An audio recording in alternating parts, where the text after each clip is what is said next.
want to find her. I do need some help. Find the Scroats who did this, Polly. We're family.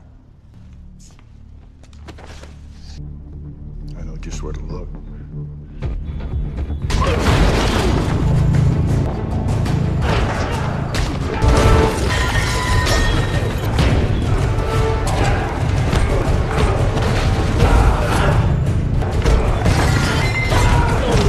Who did it? Who did it?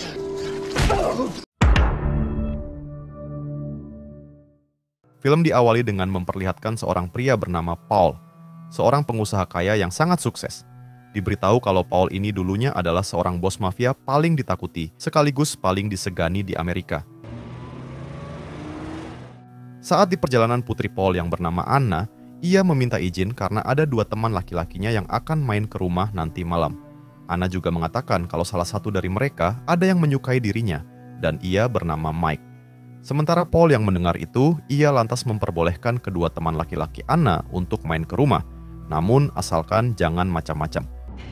Totally. What? Setelah mengantarkan Anna pulang, Paul langsung ke sebuah kafe untuk bertemu dengan 2 sahabatnya yang bernama Kane dan Francis. Dan diberitahu kalau Kane dan Francis ini dulunya adalah mantan tangan kanan Paul, namun kini mereka bertobat karena Paul juga bertobat. Di sini Paul mengatakan kalau ia akan menyewa kafe ini, yaitu untuk merayakan hari ulang tahun putrinya. Lalu Kane yang ternyata pemilik kafe tersebut sangat senang, dan justru akan menggratiskan kafe ini dipakai untuk acara ulang tahun putri Paul. The bartenders and waitresses no booze. It makes us milk, brother. I gotta run. Tak lama setelah dari sana, Paul langsung mendatangi acara peresmian bisnisnya. Dan di sana ia sangat berterima kasih kepada para investor yang telah terlibat dan ikut bekerja sama. Lalu pada malam harinya, Paul meminta istrinya untuk menemaninya makan malam karena ada beberapa investor yang mengundang Paul untuk makan malam bersama.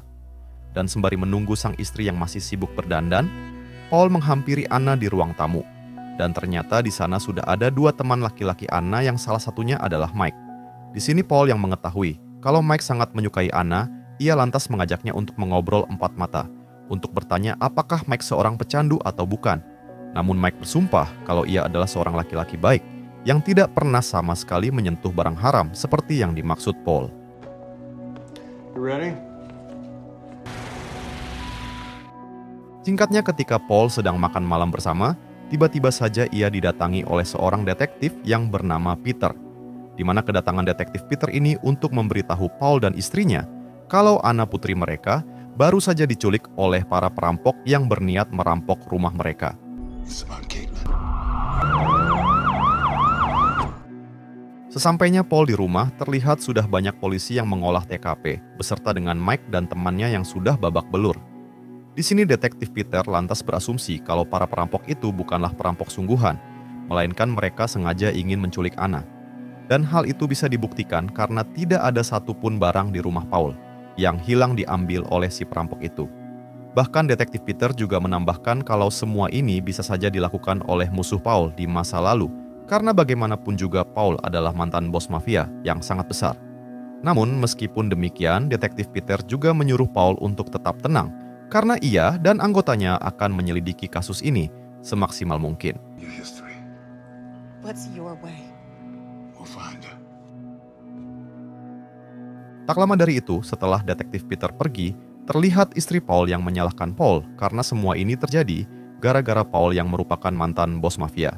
Sementara Paul yang merasa bersalah atas semua ini, ia pun akan turun langsung mencari Anna dan berjanji kepada sang istri akan segera membawa Anna pulang apapun resikonya. You find her, whatever it takes. Keesokan harinya ketika Paul hendak pergi mencari Anna, ia berpesan kepada sang istri agar tidak keluar, karena di sini ia akan dijaga oleh beberapa polisi anak buah detektif Peter.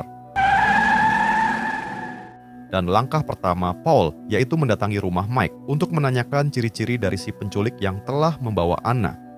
Namun sayang karena Mike yang masih syok dengan kejadian semalam, ia mengatakan kalau ia tidak bisa mengingat ciri-ciri dari si penculik tersebut. What do they sound like? It was all so fast, messed up, you know?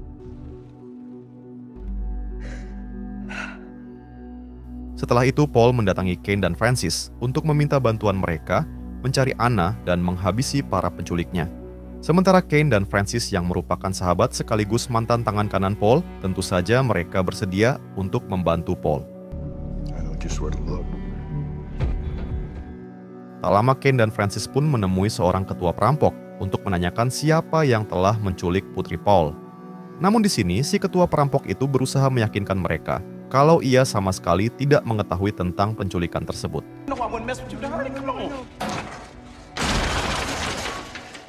Keesokan harinya ketika seorang pria tampan sedang jogging, tanpa sengaja ia melihat ada mayat yang berada di bawah jembatan.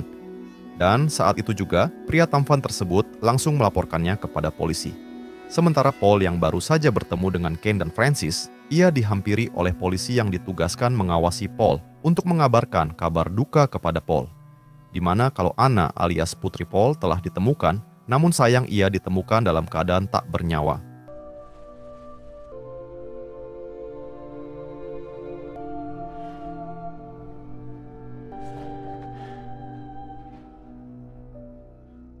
Singkatnya saat pemakaman Anna berlangsung, terlihat banyak rekan Anna dan Paul yang hadir, termasuk seorang bos mafia sahabat Paul dulu yang bernama Frank. Lalu, setelah pemakaman selesai, Frank mengingatkan Paul untuk tidak melakukan perbuatan yang melawan hukum, mengingat Paul yang sudah tobat dan sudah menjadi orang yang sangat sukses. Let the cops do their job. Things don't look so good from where I am. You understand me? Yeah. Tak lama ketika Paul sedang membahas tentang siapa pelaku yang menghabisi Anna, Kane menganggap kalau kematian Anna ada hubungannya dengan dosa mereka 20 tahun yang lalu.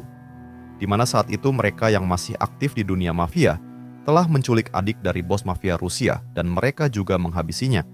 Namun di sini Paul menyangkal apa yang dikatakan oleh Kane karena pada saat kejadian tidak ada satupun saksi yang melihat kejahatan mereka. No, really, you don't. Are you sure?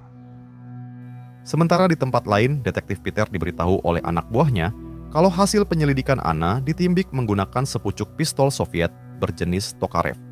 Dan pistol tersebut ada hubungannya dengan keluarga Chernov, yaitu bos mafia Rusia yang dulu adiknya dihabisi oleh Paul dan juga kedua sahabatnya. This ought to help narrow down the suspect list. Fired from a Soviet-made Tokarev TT-30. Stays here. Keesokan harinya terlihat Kane yang mendatangi rumah Paul untuk memberitahu tentang penyelidikan yang telah ditemukan polisi bahwa Anna telah dihabisi menggunakan pistol Tokarev 33. Lalu di sini Paul yang tahu kalau jenis pistol tersebut sering digunakan mafia Rusia, kini ia pun menganggap kalau yang menghabisi Anna adalah Chernov atas motif balas dendam. TT-33. The Russians. Could have been a hit. Hingga setelah mengetahui itu, Paul pun lantas mengajak Kane menjemput Francis untuk pergi ke salah satu bar milik Chernov dan menghabisi anak buah Chernov yang ada di sana.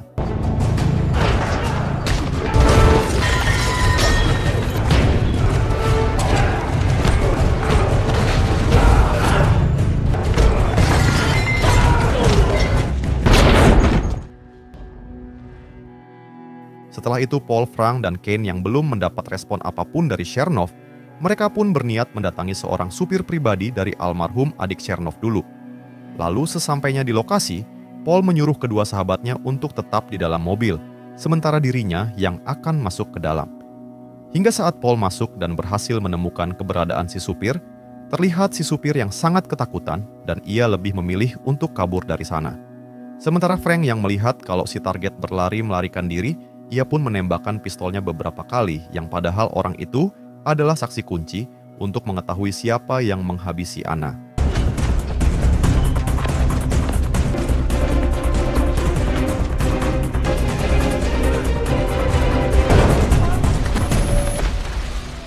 Pada akhirnya, Paul berhasil memojokkan orang itu dan ia langsung menanyakan apakah Chernov terlibat dengan kematian putrinya. Namun belum sempat orang itu menjawab, ternyata ia sudah tinggal jasad saja karena sebelumnya ia sempat tertimbik oleh Francis.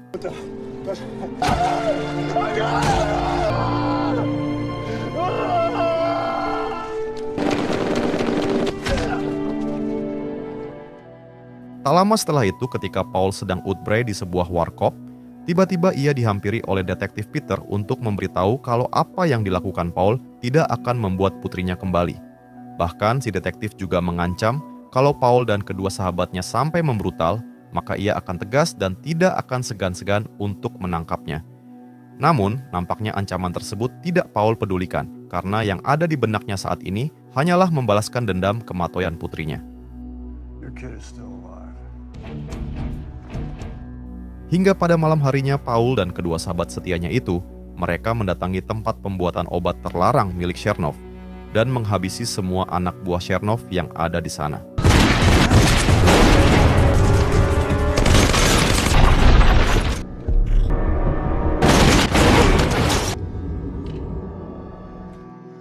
Keesokan harinya terlihat para polisi yang sedang olah TKP di sebuah tempat yang dibrutalkan oleh Paul dan kedua sahabatnya semalam. Dan di sini, detektif Peter sudah menduga kalau semua ini dilakukan oleh Paul dan juga kedua sahabatnya. Namun kali ini detektif Peter sangat berterima kasih karena kebetulan orang-orang yang dihabisi Paul ini adalah buronan yang sangat sulit ditangkap polisi. Di tempat lain terlihat dua anak buah Chernov yang sedang melapor kalau beberapa bisnis milik Chernov telah diacak-acak oleh seseorang. Si anak buah juga mengatakan kalau seseorang itu tidak hanya merusak saja, tetapi juga dengan menghabisi banyak anak buah yang berjaga di sana. Lalu di sini dan setelah Chernov mengetahui semua itu, tanpa banyak kata, ia pun langsung menyuruh si anak buah untuk mencari siapa pelaku yang berani berbuat seperti itu.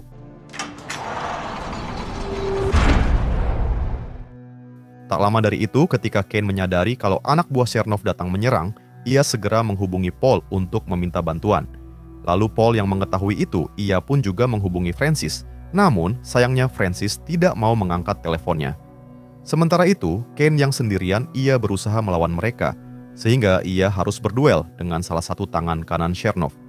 Namun, sayangnya di sini Kane tidak mampu melawan mereka, sehingga ia harus dibawa oleh para anak buah Chernov yang beritil itu. Lalu tak lama Paul yang baru tiba di sana, ia sempat melihat anak buah Chernov memasukkan Kane ke dalam bagasi, hingga dengan sigap ia langsung mengejar mereka. Namun sayangnya, aksi kejar-kejaran tersebut memancing kedatangan para polisi, sehingga dalam pengejaran itu Paul berhasil dihentikan oleh para polisi tersebut. Sementara itu, anak buah Chernov sendiri, mereka berhasil kabur dari sana dengan menculik Kane. What the hell is wrong with you? Kemudian detektif Peter mengatakan kalau ia akan melepaskan Paul, mengingat Paul sendiri pernah menyelamatkan nyawa si detektif di masa lalu. Bahkan di sini ia juga berterima kasih kepada Paul, karena yang Paul lawan saat ini adalah target kepolisian, sehingga aksi yang dilakukan oleh Paul cukup menguntungkan untuk para polisi. Personally, I'm coming to dead Rory. Thanks, Peter. Di balik itu terlihat Kane yang terus disaksa oleh Chernov dan bertanya apa motif Kane dan kedua temannya yang telah berani mengusik bisnis miliknya. Namun karena Kane yang tetap bungkam tidak mau menjawabnya, pada akhirnya Chernov pun terus mensaksa Kane dengan amat sangat kejam. Hingga karena Kane yang sudah tidak tahan lagi dengan saksaan dari Chernov, pada akhirnya ia pun mengatakan yang sebenarnya kalau semua ini terjadi karena Chernov telah menghabisi anak Paul, yaitu Anna. Lalu Chernov yang mendengar itu, ia pun terlihat sedikit terkejut karena ia sama sekali tidak pernah menghabisi anak Paul, mengingat ia tidak mempunyai masalah apapun dengan Paul. Dan ketika Chernov bertanya lagi tentang apa alasan menuduhnya, Kane mengatakan kalau 20 tahun lalu merekalah yang telah merampok dan menghabisi adik Chernov. Karena itulah Kane, Paul dan juga Francis menganggap Chernov yang telah menghabisi Anna yang sengaja dilakukan karena ingin balas dendam. Namun di sini Chernov yang mendengar pengakuan itu seketika saja menjadi lebih murka karena ia baru tahu kalau ternyata merekalah yang telah menghabisi adiknya dulu. Hingga setelah itu, Chernov pun menyuruh anak buahnya untuk menghubungi Frank si bos mafia sahabat Paul, karena 20 tahun yang lalu Chernov masih sering bekerja sama dengan Frank. Di tempat lain terlihat Paul yang menghampiri Francis, yang ternyata saat itu Francis sedang berdua bersama seorang wanita. Di sini Paul kecewa karena saat Francis dibutuhkan membantu Kane, ia malah asik dengan wanita dan tidak mau mengangkat panggilannya. Bahkan Paul juga mulai merasa curiga kalau Francis telah berkhianat, terlebih lagi Francis telah menimbik si supir itu, yang padahal dia adalah saksi kunci atas kematian Anna. Namun Francis yang tidak terima dengan apa yang dikatakan oleh Paul, seketika saja ia pun menjadi murka. Namun tanpa sengaja Paul melukai perut Francis yang membuatnya tiwis seketika.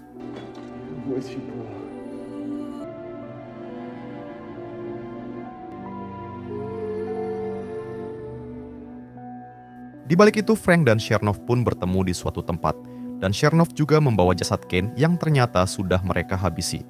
Lalu di sini Chernoff mengatakan kalau Paul, Francis, dan juga Kane, mereka telah menghabisi adiknya 20 tahun yang lalu. Dan karena itu kini Chernoff pun meminta pertanggungjawaban dari Frank, mengingat kalau pada saat itu Frank adalah rekan bisnis mereka. Sementara Frank yang tidak terlibat dengan kejadian itu, tentu saja ia tidak mau bertanggung jawab, hingga tembak-menembak pun terjadi di sana. Namun sayangnya Frank yang memang sudah tidak gagah seperti dulu, ia pun harus tiwis di tangan Chernoff.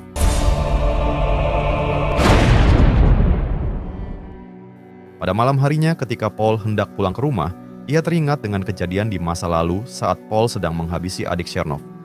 Paul juga teringat kalau dulu ia sempat mengambil pistol milik adik Chernoff yang hingga saat ini masih ia simpan di rumahnya.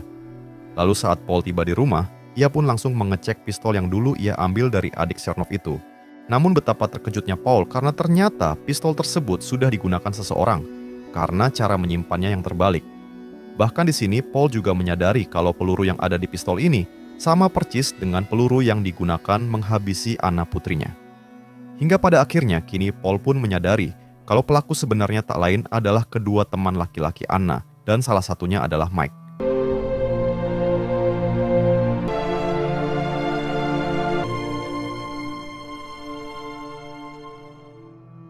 Tak lama dari itu, Paul pun langsung memancing Mike keluar, hingga saat bertemu, ia langsung menginterogasinya.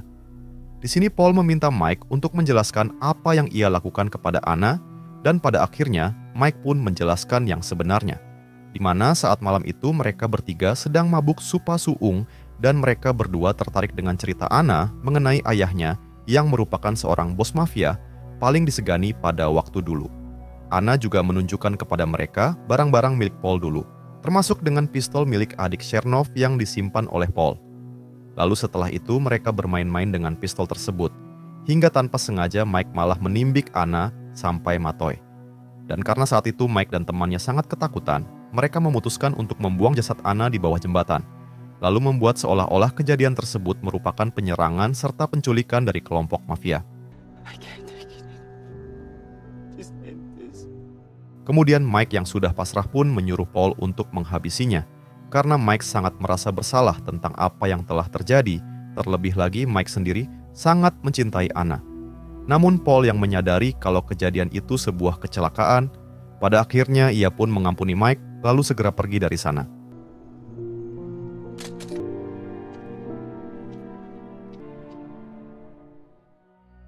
Setelah mengetahui semuanya, Paul langsung mengabari istrinya kalau semua ini sudah selesai dan juga meminta maaf karena ia telah mengecewakan sang istri. Ternyata, Paul melakukan itu semua karena ia merasa bersalah, telah membuat kedua sahabatnya tiwis sekaligus sebagai penebusan dosanya di masa lalu. Ditambah lagi jika dirinya masih hidup, maka istrinya tidak akan pernah hidup tenang, dikarenakan kelompok Chernoff pasti akan terus memburunya. Lalu, film pun tamat. Nah, jadi itulah tadi alur cerita filmnya guys. Jika suka video ini silahkan like, dan jika ada saran yang ingin disampaikan, silahkan tulis di komentar. Terima kasih sudah nonton sampai akhir, dan salam dari Antimi Film.